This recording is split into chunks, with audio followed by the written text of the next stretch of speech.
Welcome to Legal Listening, where audio obiter is our thing. We're Carly and Zach, and we're so glad you're here with us today. Hi there, just me today. I'm about to bring you the concurring opinion in Potter and New Brunswick Legal Aid Services Commission, written by Justice Cromwell. If you want to hear the majority decision, written by Justice Wagner, or hear me and Zach chat about the case and our feelings about it, head on back to the previous episode. I hope you enjoy.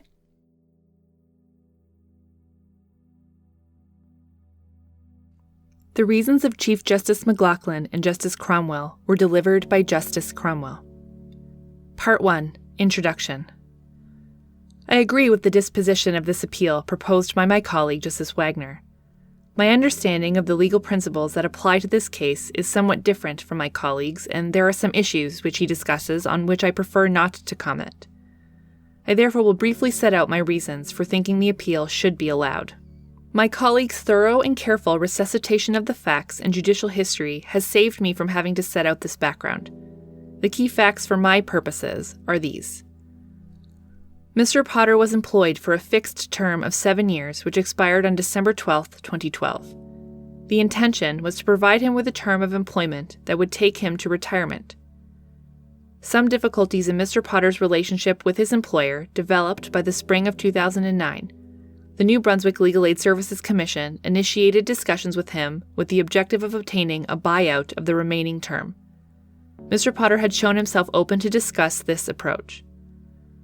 Beginning in October 2009, Mr. Potter was approved on sick leave, which was ultimately extended to January 18, 2010. As Mr. Potter's January date of return to work approached, the ongoing discussions about a buyout had not borne fruit. Early in January, and unbeknownst to him, the Commission's Board of Directors acted to bring things to a head.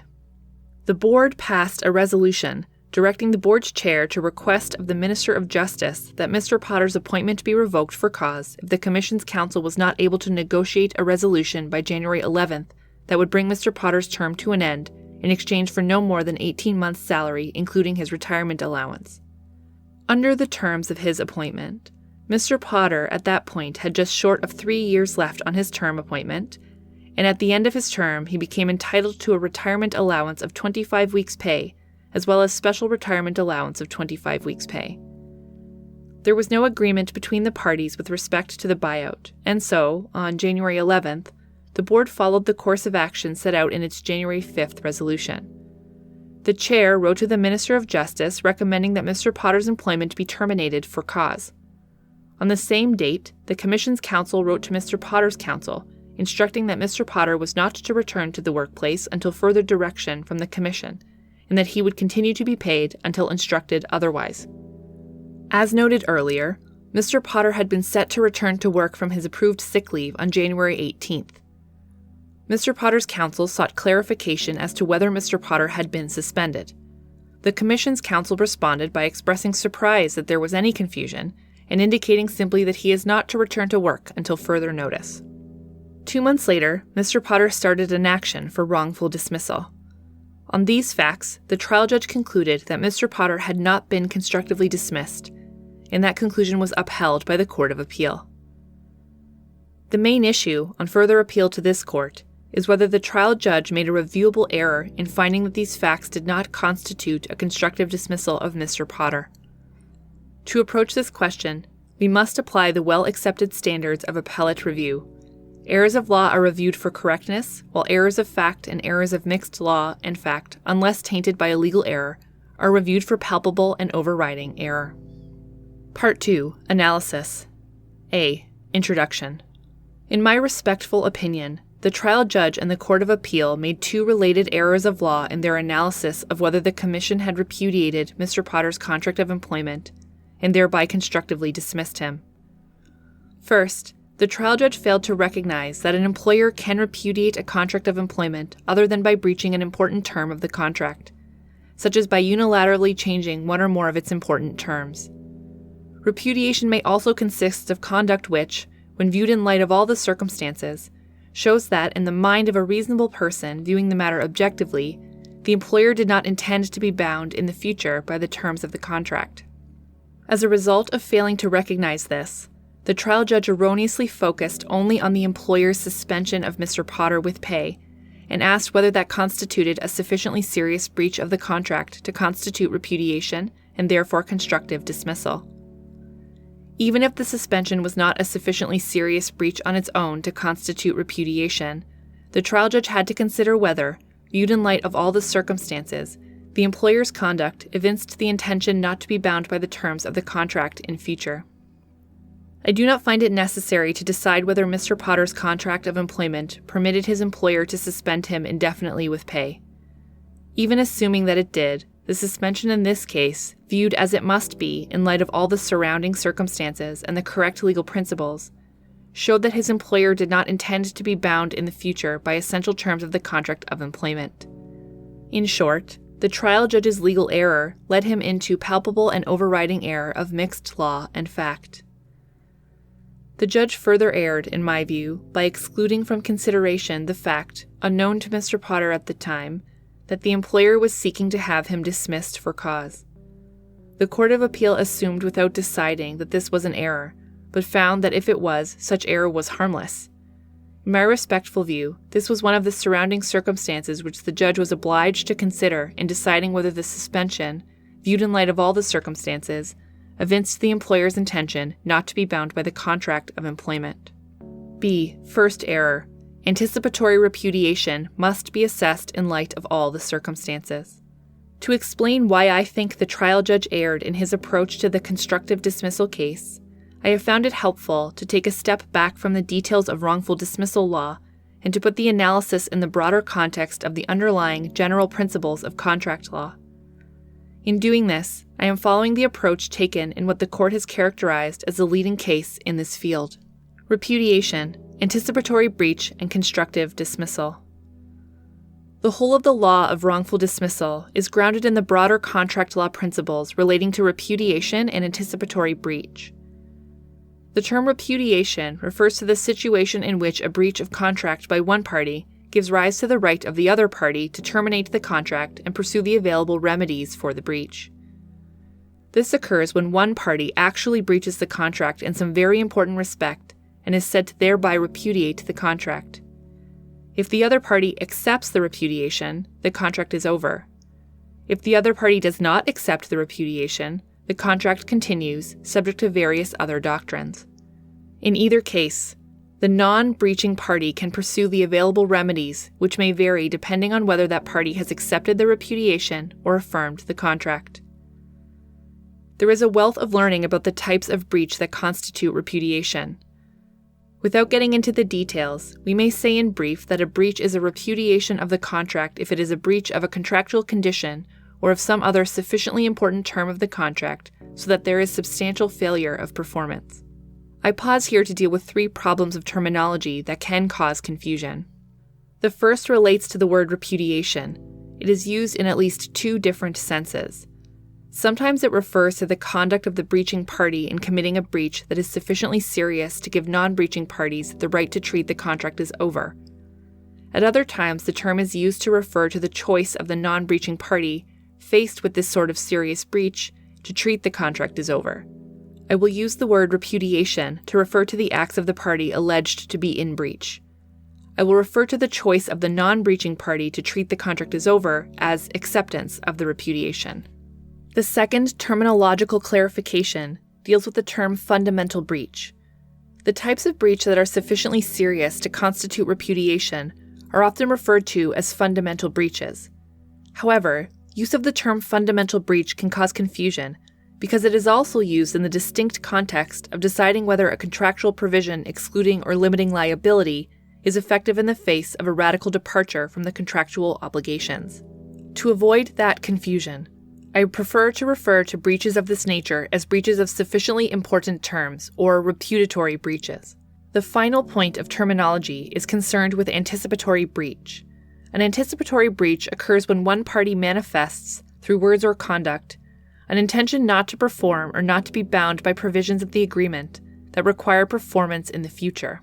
When the anticipated future non-observance relates to important terms of the contract or shows an intention not to be bound in the future, the anticipatory breach gives rise to anticipatory repudiation.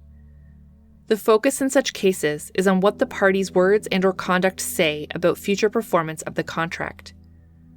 For example, there will be an anticipatory repudiation if the words and conduct evince an intention to breach a term of the contract, which, if actually breached, would constitute repudiation of the contract. How do these general contract principles play out in wrongful dismissal cases? The most straightforward case is one in which the employer expressly dismisses the employee in a breach of the contract of employment. This is an express anticipatory repudiation. The employer states expressly that he or she will not observe the terms of the employment contract in the future. As Justice McCarty put it in Rubel-Brons, in the ordinary case of wrongful dismissal, a matter purports completely to terminate the contract. He refuses to accept further service. He wholly declines to pay further remuneration. The repudiation, as a rule, is undoubtedly decisive and complete. The employer's express and complete repudiation of the contract in the future gives rise to the employee's right to treat the contract as over at that point and to sue for damages for its breach. More complicated are cases of so-called constructive dismissal, in which there is no express repudiation by the employer. As my colleague points out, the employer's acts are treated as dismissal because of the way they are characterized by the law. Constructive dismissal may be the result of a repudiatory breach, that is, an actual breach of a condition or other sufficiently significant term of employee contract. As Justice McCarty put it in Rubel-Brons, if the conduct of the employer amounts to a basic refusal to continue the servant on the agreed terms of the employment, then there is at once a wrongful dismissal and a repudiation of the contract. These sorts of breaches relate to unilateral and important changes to the employee's terms of employment. The question of how significant the change must be is one of degree. Constructive dismissal may also occur even if the employee cannot point to an actual, specific, important change in compensation, work assignments, etc., that on its own constitutes a repudiatory breach. This occurs, for example, where the employer, through a course of conduct, evinces an intention no longer to be bound by the contract. The focus in these sorts of anticipatory repudiation cases is not simply on the seriousness of any actual breach, but on what the employer's intent is with respect to future adherence to the contract of employment. Thus, an employee is constructively dismissed in two situations: where the employer's conduct is a significant breach going to the root of the contract of employment, and where the employer's conduct otherwise shows that the employer no longer intends to be bound by one or more of the essential terms of the contract. At least two factors have contributed to some lack of clarity in the law. There has been a blurring of the distinction between the two categories of repudiation which constitute constructive dismissal, flowing from a lack of precision in describing the actual or future breach underlying them. For example, it is often said that a breach will be sufficiently significant to constitute repudiation if it is of such a nature as to show the intent of the breaching party not to be bound by the contract in the future. But this way of describing the breach risks confusing repudiation inferred from the importance of an actual breach of contract with anticipatory repudiation inferred from conduct which may or may not be a breach, but that nonetheless evinces the intention not to be bound by the contract, or at least by some of its important terms in the future. Both of these problems are apparent in plausible readings of the discussion of the common law of unjust dismissal in Farber, a civil law case. In my view, we should take this opportunity to clarify these points. As I see it, these are the points that led in this case to the errors both at trial and in the Court of Appeal. The issue in Farber was whether unilateral changes made by the employer to the employment contract amounted to a constructive dismissal of the employee. The employer eliminated the employee's position, but offered him a different position. Farber was therefore, in common law terms, a case about alleged repudiation by a significant breach. The question was whether the employer's alleged breach of the contract, that is, the elimination of his position coupled with the offer of a new one, was sufficiently important to constitute a repudiation of the contract by the employer.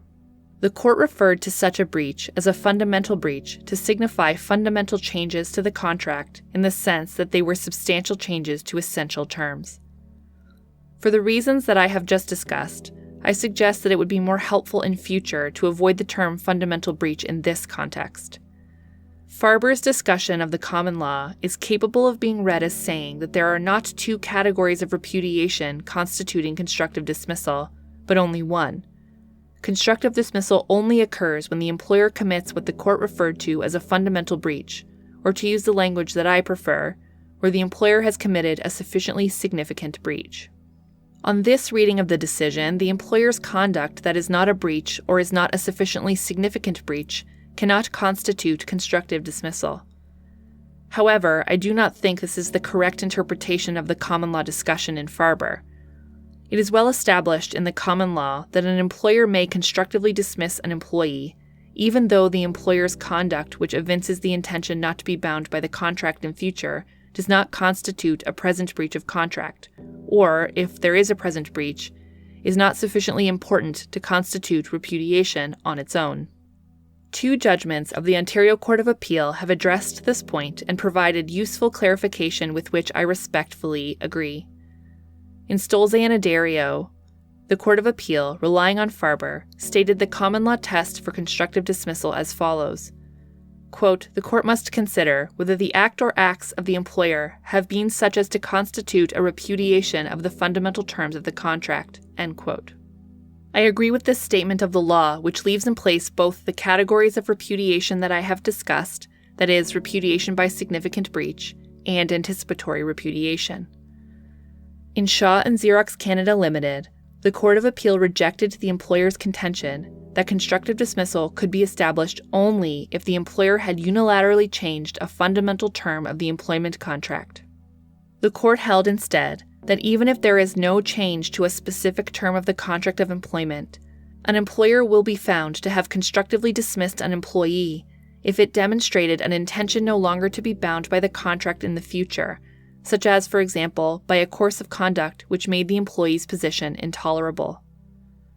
I agree that Farber does not stand for the proposition that constructive dismissal can be established only by an actual breach of a fundamental term of the employment contract.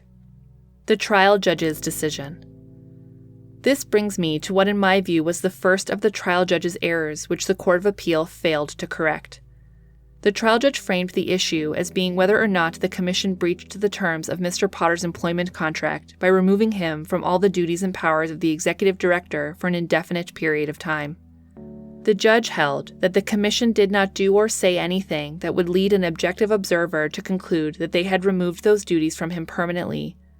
On the contrary, the evidence supports a finding that the parties had been discussing what his future with the Commission would be, and those discussions were not contemplated. The Court of Appeal upheld this conclusion, focusing, as had the trial judge, on the question of whether the suspension with pay substantially altered the essential terms of the employee's contract of employment. In my respectful view, the approach followed by the trial judge and affirmed by the Court of Appeal was based on a legal error. This error resulted from failing to recognize that constructive dismissal may be established not only on the basis of an actual important breach, but also by conduct which, in light of all the circumstances, shows that the employer does not intend to be bound in the future by important terms of the contract of employment.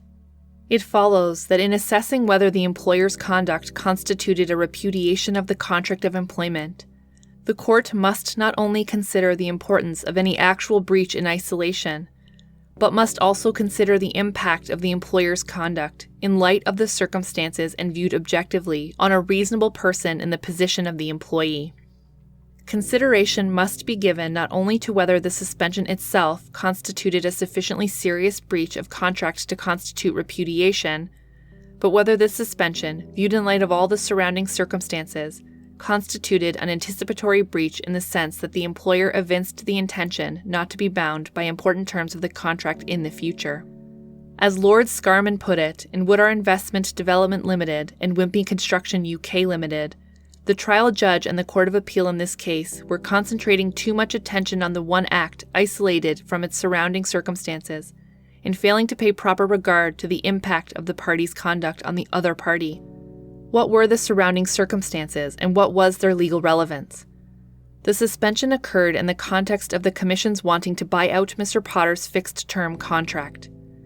As the trial judge put it, the Commission made no secret that it wanted to negotiate a buyout of Mr. Potter's contract. The trial judge did not recognize that this intention to buy out Mr. Potter's contract was consistent only with the Commission's intention that Mr. Potter would leave his position before the end of his contractual term. The purpose of the buyout negotiations was to bring his contract of employment to an end through negotiation of a new contract on terms more favorable to the employer than Mr. Potter's existing fixed term of employment. Moreover, as the trial judge found, the Commission did not want Mr. Potter to return to the workplace to ensure that nothing would occur that might complicate the settlement negotiations. Once again, the trial judge failed to recognize that Mr. Potter's indefinite suspension in the context of the buyout negotiations further underlined the Commission's intention that Mr. Potter's employment would come to an end otherwise than in accordance with his existing contract of employment. The suspension was of indefinite duration.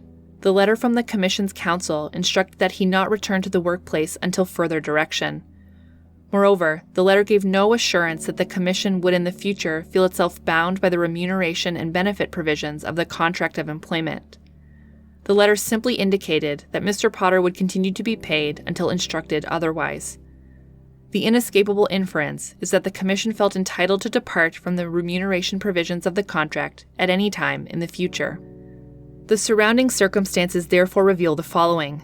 1. The Commission wanted to bring Mr. Potter's employment to an end before the expiry of the term of his contract. 2. The Commission wanted him to stay out of the workplace indefinitely. And 3. The Commission provided no assurances that it would continue to honor the remuneration terms of his contract in future. Had the trial judge taken these surrounding circumstances into account, as the relevant legal principles require, rather than focusing simply on how serious a breach of contract the suspension was, he would inevitably have concluded that the Commission had evinced a clear intention not to be bound in future by important provisions of Mr. Potter's employment contract. As my colleague Justice Wagner concludes, the Commission was not entitled to unilaterally impose a purported administrative suspension of this nature. C. The trial judge's second error, excluding relevant evidence.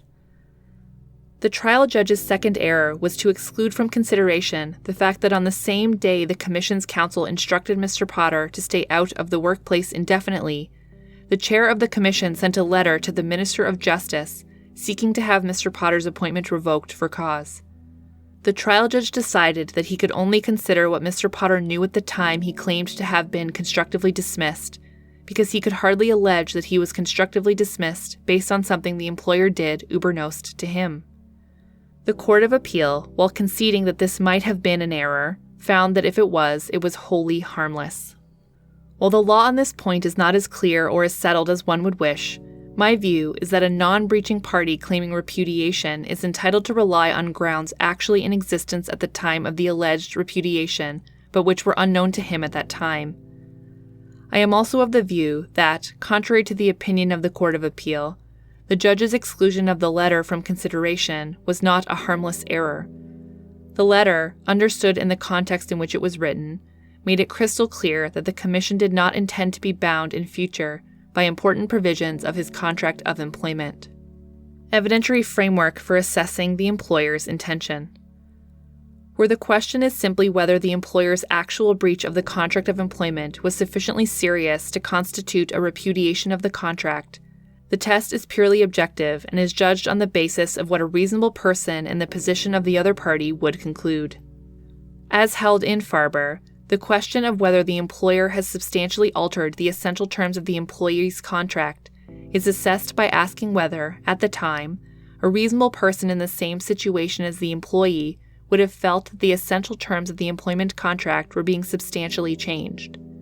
It is not necessary for the employer to have intended to force the employee to leave, and the employer's motives are not controlling. The relevant time is the time at which the employee had to decide whether to treat the employer's actions as a repudiation of the contract. As stated in Farber, what is relevant is what was known by the employee at the time of the offer and what ought to have been foreseen by a reasonable person in the same situation. Evidence of events that occurred ex post facto is not relevant unless those events could reasonably have been foreseen. These principles reflect common sense and justice. Otherwise, a party in a breach could remove the other's right to terminate by accompanying the substantial breach with an expression of hope that the contract would continue. These principles do not mean, however, that the breaching party's motives or subjective intention are irrelevant in all cases, or that the other party is always restricted to relying on information of which that party was actually unaware at the relevant time. So, for example, where the employee claims that the employer's course of conduct evinces an intention not to be bound in future by the contract, the court must evaluate that conduct in light of all the circumstances. In doing so, while the breaching party's motives as such are irrelevant, they may throw light on the way the alleged repudiatory conduct would be viewed by a reasonable person. Moreover, a party alleging repudiation, in this case Mr. Potter, may rely on the other party's conduct up to the time he accepted the repudiation and sued for constructive dismissal, even if he was unaware of it at the time. The last point is the important one for the purposes of this case. The trial judge excluded from consideration the fact unknown to Mr. Potter at the time that the Commission on that very day it suspended him sought as well to put in motion the steps to have him dismissed for cause. Moreover, the Commission's counsel admitted on discovery that at the time of the suspension, the Commission had decided that Mr. Potter's use to the Commission had come to an end. To exclude this evidence from consideration, as I see it, would be to make the employee's right to claim constructive dismissal depend on whether the employer had succeeded in concealing his or her true state of mind. Happily, the authorities do not support that unattractive position. Lord Sumner set out the relevant principle in British and Bennington's Limited and Northwestern Catcher Tea Company. Quote, I do not think that a buyer who has repudiated a contract for a given reason which fails him has, therefore, no other opportunity of defense, either as to the whole or as to part, but must fail utterly. If he had repudiated, given no reason at all, I suppose all reasons and all defenses in the action, partial or complete, would be open to him. His motives certainly are immaterial, and I do not see why his reasons should be crucial. What he says is of course very material upon the question whether he means to repudiate at all, and if so, how far and how much, and on the question in what respects he waives the performance of conditions still performable in futuro, or dispenses the opposite party from performing his own obligations any further. But I do not see how the fact that the buyers have wrongly said we treat this contract as being at an end owing to your unreasonable delay in performance of it obliges them, when that reason fails, to pay in full, if at the very time of this repudiation, the sellers had become wholly and finally disabled from performing essential terms of the contract altogether. End quote. This principle was reiterated more recently in Glencore Grain Rotterdam BV and Lebanese Organization for International Commerce, where Lord Justice Evans cited with approval the rule set out in Taylor and Oakes Roncaroni and Company. Quote, it is a long-established rule of law that a contracting party who, after he has become entitled to refuse performance of his contractual obligations, gives a wrong reason for his refusal, does not thereby deprive himself of a justification which in fact existed, whether he was aware of it or not. End quote. This principle must be qualified in certain situations, such as the case in which the ground advanced is one that, had it been advanced at the time, could have been corrected by the other party. But those sorts of qualifications of the principle are not relevant here. This principle is the mirror image of the common law principle that, subject to contractual and procedural considerations, an employer who dismisses an employee for cause may generally rely on any cause that in fact existed at the time of dismissal, even if the employer was not aware of it at the time. I conclude that Mr. Potter, having accepted what he thought was the Commission's repudiation of his contract of employment, is entitled to rely on acts of the Commission up to that time which constituted evidence of repudiation, even though he was not aware of those acts at the time he accepted the repudiation. The trial judge therefore erred in failing to take this into consideration in deciding whether Mr. Potter had been constructively dismissed. The Court of Appeal was of the view that if this was an error, it was a harmless one because the Commission did not think that it had the authority to dismiss. With respect, the Commission's belief about the question of its legal authority is besides the point. The question is whether a reasonable person, viewing all of the circumstances objectively, would conclude that the Commission had evinced an intention not to be bound by the contract of employment in the future. When its attempt to have Mr. Potter dismissed for cause is added to the other circumstances that I have reviewed above, the inescapable conclusion is that, as the Commission's counsel put it during discovery, the Commission had concluded that Mr. Potter's usefulness had come to an end. I agree with Mr. Potter when he argues that when the Commission suspended him indefinitely, it intended that he would never return to work, and, I would add, it had no intention of paying him what his fixed-term contract of employment required. If that does not evince a firm and clear intention on the part of the employer not to be bound in the future by the terms of his contract of employment, it is difficult for me to conceive of what would. D. Other issues. I prefer not to address the common employer doctrine. Both parties accept that the Legal Aid Service Commission may be treated for all intents and purposes as Mr. Potter's employer. The Commission also argued that if Mr. Potter did not succeed in establishing constructive dismissal, he resigned by starting his action. Given my conclusion that he was constructively dismissed, I prefer not to address this additional and thorny question. Of course, under the general law, the non-breaching party faced with a repudiatory breach by the other party has a choice to either affirm the contract or to accept the repudiation and treat the contract as over. That principle of the general law of contract does not fit comfortably with contracts of employment, given the obvious difficulty of an employee affirming the contract but suing for the damages for its breach. The issue is further complicated by questions of mitigation. I would leave these questions for another day. The appellant submits that the pension benefits he received should not be deducted from his damages award for wrongful dismissal. Our decision in IBM Canada Limited and Waterman, which was not available at the time of the trial or the appeal to the Court of Appeal, settles this point in favor of Mr. Potter. Part 3. Disposition. I would allow the appeal with costs throughout, as proposed by my colleague, Justice Wagner.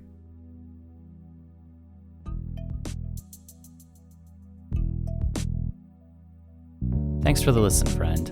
I hope you're able to enjoy that case and learn something new from it. Legal Listening is founded by Zach Battiston and Carly Lyons. It is hosted by Zach Battiston, Carly Lyons, and you, our listeners. Executive produced by Zach Battiston, Carly Lyons, and Anthony Radomile. Audio engineering by Anthony Radomile. Graphic design by Julie Lundy. Check her out online at julielundyart.com. And music done by Matt Radomile at radandkel.com. At Legal Listening, we're always open to new ideas, suggestions, and of course, guest readers. Check us out on Twitter at Legal Listening or online at legallistening.com. Legal Listening, where audio obiter is our thing. We'll catch you in the next case. Bye now.